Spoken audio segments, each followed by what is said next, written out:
रवि को घर जाने के लिए सिर्फ 1 सप्ताह की छुट्टी मिली थी।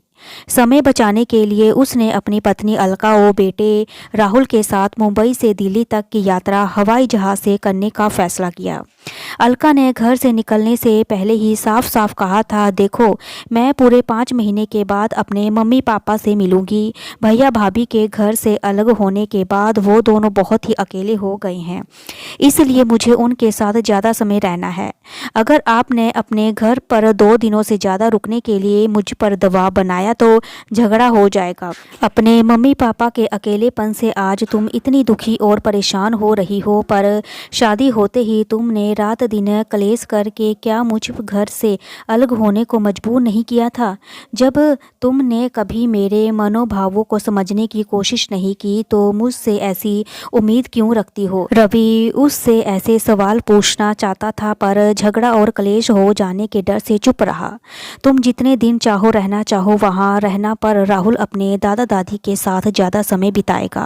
वो तड़प रहे हैं अपने पोते के साथ हंसने खेलने के लिए। रवि ने रूखे से लहजे में अपनी बात कही और अलका के साथ किसी तरह की बहस में उलझने से बचने के लिए टैक्सी की खिड़की से बाहर देखने लगा था। रवि को अपनी सास मीना कभी अच्छी नहीं लगी थी। उसकी सह पर ही अलका ने शादी के कुछ महीने बाद से किराए के मकान में जाने की जिद कर ली थी और उसका दिल बहुत दुखी था। पर शादी के 6 महीने बाद ही अलका ने उसे किराए के घर में रहने को मजबूर कर दिया था। वो करीब 4 साल तक किराए के मकान में रहा था। फिर नई कंपनी में नौकरी मिलने से वो 5 महीने पहले मुंबई आ गया था। अब सप्ताह भर की छुट्टियां लेकर वो सब परिवार पहली बार दिल्ली जा रहा था। करीब 2 महीने पहले रवि का साला नीरज अपनी पत्नी अंजू और सास ससुर के बहकावे में आकर घर से अलग हो गया था। उसके ससुर ने उसे नया काम शुरू करवाया था जिसमें उसकी अच्छी कमाई हो रही थी। ससुराल में ज़्यादा मन लगाने से उसका ज़्यादा समय वहीं गुजरता था। उसके अलग होने के फैसले को सुन अलका बहुत तड़पी थी, खूब झगड़ी थी वो फ़ोन पर अपने भैया भाभी के साथ, पर उस दोनों ने घर से अलग होने का फैसला नहीं बदला था। इंसान को अपने किए की सज़ा ज़रूर मिलती है। दूसरे की राह में कांटे बोने वाले के अपने पैर कभी ना कभी जरूर लहूलुहान होते हैं। रवि की इन कड़वी बात को सुनकर अलका कई दिनों तक उसके साथ सीधे मुंह नहीं बोली थी। रवि को अपने माता पिता के साथ मुंबई में रहना चाहता था, पर अलका ने इस प्रस्ताव का जबरदस्त विरोध किया और माँ की कमर का दर्द और पिताजी के ब्लड प्रेशर बढ़ता जा रहा था। अगर हमने इन दोनों की उचित देखभाल नहीं की तो उन दोनों के लिए औलादों को पालने पोसने की इतनी झंझोट उठाने का फ़ायदा ही क्या हुआ? अलका के पास रवि के इस सवाल का कोई जवाब तो नहीं था, पर उसने अपने सास ससुर को साथ ना रखने की अपनी जिद नहीं बदली थी। सुबह की फ्लाइट पकड़कर वो सब 12 बजे के करीब अपने घर पहुंच गए। पूरे सफ़र के दौरान अलका नाराज़गी भरे अंदाज में खामोश रही थी। अपनी ससुराल के साथ अलका की बहुत सारी खराब यादें जुड़ी हुई थी। सास के कमर दर्द के कारण उसे पहुंचते ही रसोई में किसी नौकरानी की तरह मजबूरन घुसना पड़ेगा, ये बात भी उसे बहुत अरख रही थी। उसका मन अपने माता पिता के पास जल्दी से जल्दी पहुंचने को बहुत ज़्यादा आतुर हो रहा था। घंटी बजाने पर दरवाज़ा रवि के पिता महेश जी ने खोला। उस सब पर नज़र पड़ते ही वो फूले हिस्से खिल उठे। अपने बेटे को गले लगाने के बाद उन्होंने राहुल को गोद में उठाकर खूब प्यार किया। अलका ने अपने ससुर जी के पैर छूकर उनका आशीर्वाद पाया। महेश जी को राहुल से ढेर सारी बातें करने के मूड में आ गए थे। अपने दादा से रिमोट कंट्रोल से चलाने वाली कार का उपहार पा राहुल खुशी से फूला नहीं समा रहा था। अलका और रवि घर में नजर आ रहे बलराव को बड़ी हैरानी से देखने लगे। जिस ड्राइंग रूम में हमेशा चीज़ें इधर उधर फैली दिखती थी, वहाँ हर चीज़ें करीने से रखी हुई थी। धूल मिट्टी का निशान भी नहीं था। खिड़कियों पर नए पर्दे लगे हुए थे। पूरा कमरा साफ सुथरा और खिलखिला सा नजर आ रहा था। माँ घर में नहीं है क्या? रवि ने अपने पिता से पूछा। वो डॉक्टर के यहाँ गई हैं, प्यार से राहुल का माथा चूमने के बाद महेश जी ने जवाब दिया। अकेली नहीं, उनकी एक सहेली साथ गई है। कौन? शारदा मौसी? नहीं, उन्होंने एक नई सहेली बनाई है। दोनों लौटने वाली ही होंगी। तुम दोनों क्या पियोगे, चाय, कॉफ़ी या कोल्ड ड्रिंक? अरे पापा, महेश जी ने अचानक माथे पर हाथ मारा और राहुल को गोद से उतारा। झटके से सीधे खड़े हो गए। क्या हुआ? रवि ने चिंतित स्वर में पूछा।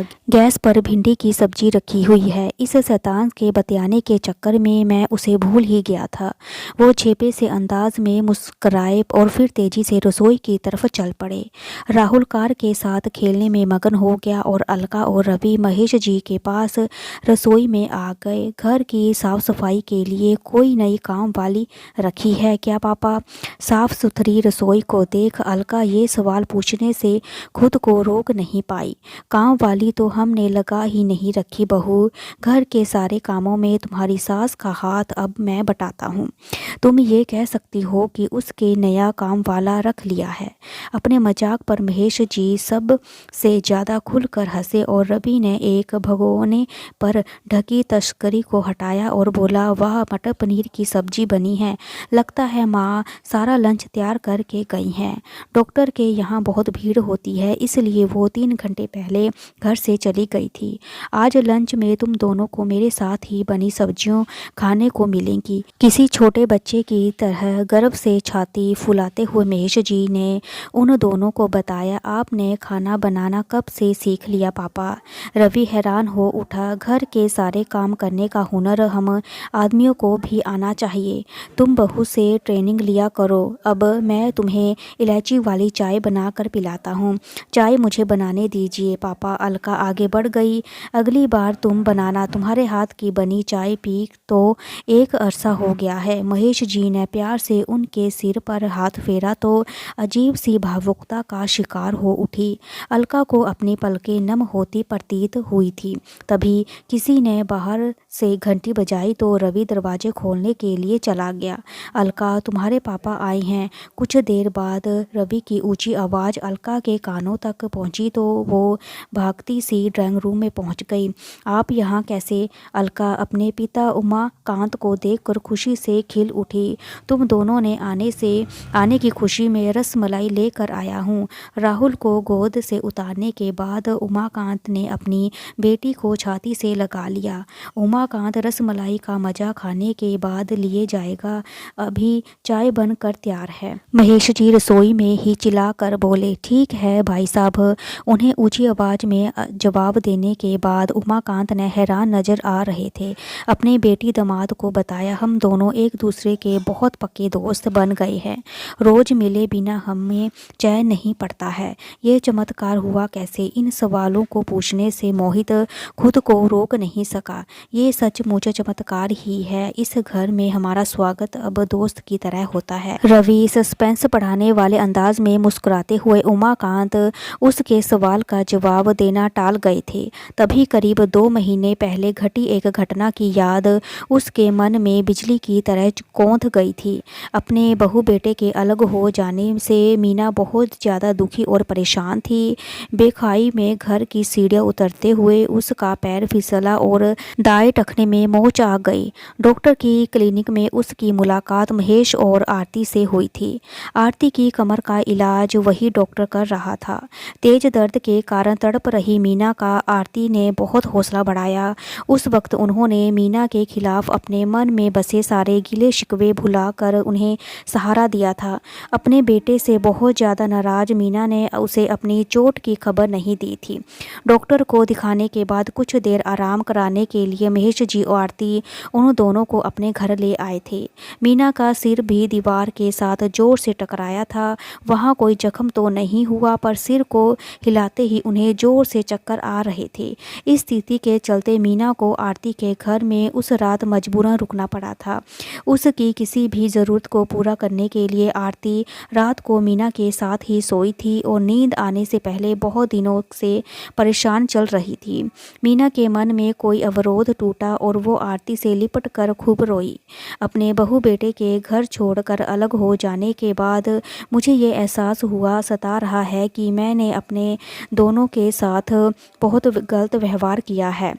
अपनी बेटी को समझाने की बजाय मैं उसे भड़का कर हमेशा ससुराल से अलग होने की राह देती रही। अब मुझे अपने किए की सज़ा मिल गई है। बहनज, आप मुझे माफ़ कर दीजिए, मेरे मन को कुछ शांति मिलेगी। पश्चाताप की आग में जल रही मीना ने जिस वक्त आरती के आंसू बहाते हुए क्षमा मांगी थी, उस वक्त उमाकांत और महेश भी उस कमरे में ही उपस्थित थे। जब आरती ने मीना को गले से लगाकर अतीत की सारी शिकायतें, गलत फैमिलियों को भुलाने की इच्छा जाहिर की, तो वो भाव विभोर हो उमाकांत और महेश भी एक दूसरे के गले लग गए। आरती और महेश ने मीना और उमाकांत को अपने घर से 3 दिन बाद ही विदा किया। तुम ऐसा समझो कि अपने बेटी की ससुराल में नहीं बल्कि अपने सहेली के घर ही रही थी। तुमसे बातें कर मेरा मन बहुत ज़्यादा हल्का हुआ है। मुझे ना कमर का दर्द सता रहा है, ना ही बहू बेटे की गलत व्यवहार ने मिले जख्म पीड़ा दे रही हैं। तुम कुछ ठीक होने के बाद ही अपने घर जाना। आरती की अकेलेपन से भरी ऐसी इच्छा ने मीना को बेटी के ससुराल में रुकने के लिए मजबूर कर दिया था। आने वाले दिनों में दोनों दंपति के बीच दोस्ती की जड़ें और ज़्यादा मजबूत होती गई। पहले एक दूसरे के प्रति नाराज़गी, नफरत और शिकायतों में खर्च होने वाली ऊर्जा फिर आपसी प्रेम को बढ़ाती चली गई। माँ आपके साथ क्यों नहीं आई? अलका के इस सवाल को उस उमाकांत अतीत की यादों से झटके के साथ उभर आए थे। कुछ देर में वो आती ही होगी, इसे फ्रिज में रख आ। उमाकांत ने रसमलाई का डिब्बा अलका को पकड़ा दिया। वो सब लोग जब कुछ देर बाद गर्मा गर्म चाय का उल्फ उठा रहे थे, तब एक बार फिर घंटी की आवाज़ घर में गूंज गई। दरवाज़ा खुलने के बाद अलका और रवि ने जो दृश्य देखा वो उनके लिए अकल्पनीय था। रवि की माँ आरती ने अलका की माँ मीना का सहारा लेकर ड्राइंग रूम में प्रवेश किया। बहुत ज़्यादा थकी सी नज़र आने के बावजूद वो दोनों घर आए और मेहमानों को देखकर खिल उठी। रवि ने तेजी से उठकर पहले दोनों के पैर छुए, फिर माँ की बाह थाम ली। मीना के हाथ खाली हुए तो उन्होंने अपनी बेटी को गले से लगा लिया। अलका उनसे अलग हुए तो राहुल अपनी दादी की गोद से उतरकर भागता हुआ नानी की गोद पर चढ़ गया। सबके लाड़ प्यार का केंद्र बनकर वो बेहद प्रसन्न और बहुत ज़्यादा उत्साह से भरा नजर आ रहा था। इस बार 2 कप चाय मैं बना कर लाता हूँ। उमाकांत ने अपना कप उठाया और चाय का घूंट भरने के बाद रसोई की तरफ चल पड़े। उनकी जगह चाय बनाने के लिए अलका रसोई में जाने चाहती थी, पर आरती ने उसका हाथ पकड़कर रोक लिया। बहू, तुम्हारे पापा के हाथ की बनी स्पेशल चाय पीने की मुझे लत पड़ गई है, बना देने दो चाय उन्हें। आरती के मुंह से निकले इन शब्दों ने अलका और रवि के मनों की उलझन को बहुत ज़्यादा बढ़ा दिया था। मुझे अपनी आंखों पर विश्वास नहीं हो रहा था कि उन चारों बुजुर्गों को कुछ देने के बाद बच्चा बनकर राहुल के साथ हंसने बोलने देख अलका ने धीमी आवाज में रवि के सामने अपने मन की हैरानी प्रकट की। कितने खुश हैं चारों। रवि भावुक हो उठे। इस सुखद बदलाव का कारण कुछ भी हो, पर यह दृश्य देखकर मेरे मन की चिंता गायब हो गई। ये सब एक दूसरे का कितना मजबूत सहारा बन गए हैं, पर यह चमत्कार हुआ कैसे?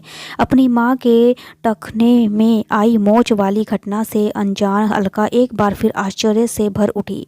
इस पर अलका की आवाज़ उसके पिता के कानों तक पहुँच गई। उन्होंने ताली बजाकर सबका ध्यान अपनी तरफ आकर्षित किया, फिर बड़े स्टाइल से गला साफ करने के बाद स्पीच देने को तैयार हो गए। हमारे रिश्ते में आए बदलाव को समझने के लिए, अलका और रवि के दिलों में बनी उत्सुकता को शांत करने के लिए मैं उन दोनों से कुछ कहना जा रहा हूँ। मेरी प्रार्थना है कि आप सब भी मेरी ध्यान से सुने मेरी बातें। अपने अतीत की गलतियों को लेकर अगर कोई दिल से पश्चाताप करे तो उसके अंदर बदलाव अवश्य आता है। जब नीरज अपनी पत्नी व बेटे को लेकर अलग हुआ तब मीना और मुझे समझ में आ गया कि हमने अलका को किराए में मकान में जाने की शहद कर बहुत ज़्यादा गलत काम किया है। बढ़ती उम्र की बीमारियों के शिकार बने हम चारों मायूस व दुखी इंसानों के दिलों में एक दूसरे के लिए बहुत सारा मैल जमा था। इस मैल को दूर कराने का मौका सहयोग से हमें मिल गया। मैलों को मैल मिटा तो वक्त ने ये सिखाया है कि हम चारों एक दूसरे का मजबूत सहारा बन सकते हैं। आपस में अच्छे दोस्त की तरह सहयोग शुरू करने के बाद आज हम सब अपने को ज़्यादा खुश और सुरक्षित महसूस करते हैं। बेटी अपने घर चली जाए और बेटा बहू किसी भी कारण से इस बड़ी उम्र में माता पिता को सहारा देने को, उसकी देखभाल करने को उपलब्ध ना हो तो पड़ोसी मित्र रिश्तेदार ही उसके काम आते हैं। हम रिश्तेदार तो पहले ही थे, अब पड़ोसी व अच्छे मित्र भी बन गए हैं। भावुक नजर आ रहे उमाकांत ने आगे बढ़कर महेश जी को उठाया और फिर दोनों दोस्त हाथ पकड़कर साथ साथ खड़े हुए। पड़ोसी कैसे? रवि ने हैरानी से पूछा। तुम दोनों को सरप्राइज देने के लिए हमने ये खबर अभी तक छुपा रखी है कि इसी के ठीक ऊपर वाले फ्लैट में हमने पिछले हफ्ते शिफ्ट कर लिया है, उमाकांत ने बताया। मुझे विश्वास नहीं हो रहा। रवि ने इस खबर की पुष्टि कराने को अपने पिता की तरह देखा। ये बात सच है बेटे, पुराना फ्लैट बेचकर ऊपर वाला फ्लैट खरीदने का इनका फैसला समझदारी भरा है। पड़ोसी होने से हम एक दूसरे के सुख दुख में फ़ौरन शामिल हो जाते हैं और इसके अलावा हमारी उचित देखभाल ना कर पाने के कारण अब तुम बच्चों को किसी तरह के अवरोध का शिकार बनाने की कोई ज़रूरत नहीं है। सबसे ज़्यादा महत्वपूर्ण बात यह है कि अब हमारा अकेलापन दूर भाग गया है। आपसी सहयोग के कारण हमारा जीवन बहुत ज़्यादा खुशहाल और रसपूर्ण हो गया है। महेश जी का चेहरा होश और उत्साह से चमक उठा और आप सबको इतना खुश देखकर मेरा मन बहुत ज़्यादा हल्का हो गया है। लेकिन अपने बेटे को यूं झटके से चुप होता देख आरती बहुत ज़्यादा चिंतित हो गई। इस अलका बेचारी का मायका ससुराल तो अब ऊपर नीचे के घर हो गया है। ये ससुराल वालों से रूठ कर अब कहाँ जाएगी? रवि के उस मजाक पर सब ने जोर से ठहाके लगाए तो अलका ने शर्मा कर अपनी माँ वो सास के पीछे खुद को छिपा लिया। अगर आपको मेरी ये कहानी अच्छी लगी तो लाइक करें, शेयर करें, सब्सक्राइब करें। Thank you so much.